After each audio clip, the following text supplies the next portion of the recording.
दोस्तों, good morning. तो आज हम दिल्ली सल्तनत के लोधी वंश को लेके आए हैं, जिसका शासन काल जो था 1451 से लेके 1526 ईस्वी तक था। ठीक।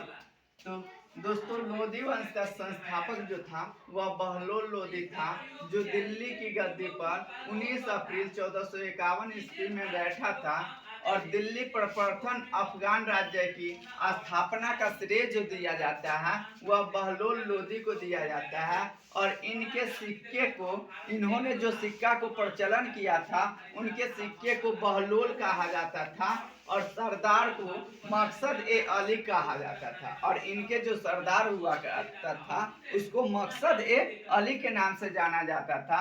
अगर यह अपने सरदार को खड़ा होने के लिए बोलता था तो खड़ा होता था और बैठने के लिए बोलता था तो बैठते थे। 1504 ईस्वी में सिकंदर लोदी ने आगरा शहर की स्थापना किया था और गजे सिकंदरी का प्रचलन जो था, जो मापने के लिए काम आता था, उसका प्रचलन जो था वह सिकंदर लोदी ने किया था।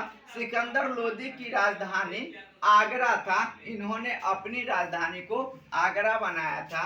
यह ज्वालामुखी मूर्ति को तोड़ के और उसे छोटे छोटे टुकड़ों में बांट कर और उसको मांस तौलने के लिए कसाईयों को दे दिया था तथा तजिया निकालने की प्रथा जो था और पीर पर चादर चढ़ाने के लिए स्त्री को जाने के लिए माना जो करने वाले शासक जो थे वह सिकंदर लोदी ही थे।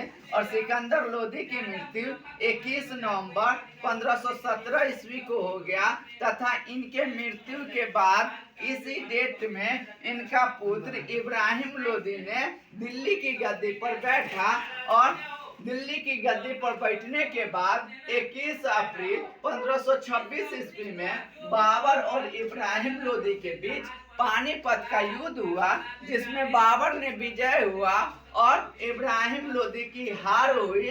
और उसी युद्ध के क्रम में इब्राहिम लोदी मर गए थे, यानी उसी युद्ध में इब्राहिम लोदी की मृत्यु हो गया।